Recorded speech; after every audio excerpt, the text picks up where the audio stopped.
Welcome back, everyone. Michael here with Offshore Citizen, and today I'm going to talk about what is potentially the cheapest citizenship by investment program. All right, so I'm going to talk a little bit today about unofficial programs because they are, I think something that's kind of interesting to a bunch of people. Certainly interesting. I'm always interested in the holes in the system, right? I think that's one of the things that kind of attracted me to international structuring, to all the offshore world, etc. Is I'm interested in how do I optimize? How do I be one of the elite few who understand how to benefit by knowing the cracks? And I think that when we're in business and in life, this is a big part of accelerating our success, accelerating our development, being able to live our best lives and maximize ourselves, right? Whether you're talking about biohacking for health, whether you're talking about productivity hacking for getting more done, whether you're talking about different ways to growth hack your business, or whether you're talking about optimizing your structure and your life, this is relevant. So what I'm going to have to say is relevant in the sense that we're talking about price of different programs, but you do have to be aware that prices in some of these cases can vary depending on where you're from, and certain countries are not open in various other parts of the world. So you do need to be kind of aware of some of these restrictions. So this is not necessarily one size fits all, etc. But the first country that I'm going to talk about that is relevant here is Ukraine. Okay, so Ukraine has no official program. There is no citizenship by investment program that you can go through, but it is possible to potentially get citizenship there fairly quickly, right? Fairly quickly. Again, not through the normal channels, etc. You have to take advantage of the fact that Ukraine is a country that has loopholes, for want of a better term. And this is the case with a lot of these. So generally, what I would say is when you're talking about unofficial citizenship by investment programs, they tend to fall into two categories. One is there is some sort of discretion that somebody has in order to give you a citizenship, right? Usually, the president's office or vice president's office, something like that. Sometimes a citizenship committee, again, just varies based on the country. And the other alternative is what it takes in order to validate and how you qualify can be hacked, okay? So basically they'll say, hey, here's the requirements in order to become a citizen. And in the process of creating those rules, for whatever reason, they made a mistake and they made it open where probably it wasn't intentionally opened, but it's opened up the possibility that with the right connections, with knowing the right people, etc., you can kind of slip through the cracks and make that happen. And this can go two ways. One is you can say, okay, this is in terms of actually purely being able to get it, but the other is being able to get it faster, all right? And a simple example of this is if you think about in Bulgaria, right? So in Bulgaria, where I am right now, it's one of the most miserable springs on record in terms of weather, but it's nice and green out, so that's excellent. In Bulgaria, there's a citizenship by investment program where you can buy bonds. Okay, now I hesitate to even call it a citizenship by investment program, just like I don't really call the Canadian TPP program citizenship by investment, because you don't really get it very fast, right? It takes a long time to get it. But in practice, it's actually worse than it sounds on paper. What do I mean by that? What I mean is, okay, they'll say, all right, well, you invest X amount of dollars and you get it in 2.5 years, and if you double it, you get it in 1.5 years, right? But in practice, you don't actually get it in that time. It's similar to if you look at Malaysia. If you go and live in Malaysia and you're a permanent resident for a certain amount of time, then after a certain amount of time being a permanent resident there, you can qualify for citizenship in theory, on paper. But in practice, almost nobody gets it in that time, if at all. It's quite difficult. I've talked to people we do business with there who, they've had people that they've known, their family members, etc., who have lived there for, well over the time that you're talking about, and they still don't have it. Similar thing in Singapore, right? In Singapore, okay, you become a permanent resident, and then after X number of years being a permanent resident, you can qualify for citizenship. In practice, almost nobody gets that, right? It actually takes much longer. I was having a conversation with someone, I think it was yesterday, regarding Panama. And they're like, oh, hey, you can go and live in Panama, and after 5 years of having a residency, you don't even have to go there. It's like, no. In practice, very difficult.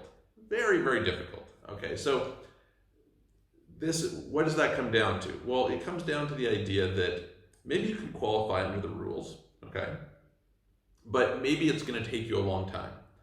And if you have some sort of an understanding of, the right people, the right processes, etc., you can push that process through. I had a call with someone again yesterday about an unofficial program. Very good passport. Visa-free travel to well over the number that you could get from the majority of the official programs, and much cheaper than, say, Malta, right? But the problem is, your ability to navigate that process and get it pushed through, has something to do with money, all right? So this brings us to Ukraine. All right, so Ukraine is interesting in that the program is unofficial. Like I said, it's one of these ones where the nature of the rules mean the rules can be hacked. And so if you're willing to pay the right people, etc., you can make that happen for yourself. Great, gives you, now Ukraine, is it a great passport? No, it's not horrible. It's not like, I don't know, Jordan or Egypt or something like that, but it's certainly not as good as Montenegro. It's definitely not as good as an EU passport, etc. So it's kind of a middle of the road passport, but some people like it because it can give them access to Russia, and then interestingly, you can then get Russian citizenship through it. So this is super interesting.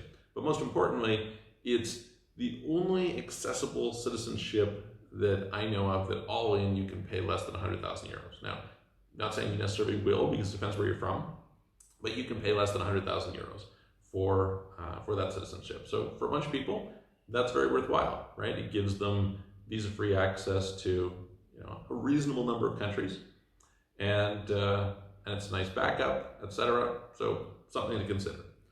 That's one that I think is worth looking at and would qualify as typically one of the cheapest programs. There's another one that's kind of interesting, and it is not fast. So it's actually there's a couple depending on your background. So some of these now we start getting into cases where depending on where you're from, you can get programs fairly inexpensively. So in particular, if you're from the Balkan region, or kind of the whole Slavic region, right? So kind of the former USSR, any of that region, you can gain access potentially to Bulgaria quite inexpensively, not fast, but quite inexpensively. You can potentially gain access to Romania quite inexpensively, again, not fast, but within a couple of years, things like this. And so those are both, I think, quite interesting for the right person. Again, it's pretty limited who can apply, but on the other hand, if you were somebody from the region and you're like, okay, well, I'm from a place where I maybe don't have access to go live and work in the EU, and now I can have EU access, that's pretty interesting, right? So those are some that are quite interesting. Increasingly, there may be some opportunities in Latin America for this. Again, kind of on the cheap side. Now, the thing that I would say about these that's important to realize is usually these are for single individuals. So when you start dealing with families, for example, a bunch of the programs maybe are 100,000 and another one is 150,000. But by the time you pay for a spouse and family, etc., maybe the one that's 150,000 actually ends up being cheaper than the 100,000 one. So you kind of have to weigh that out.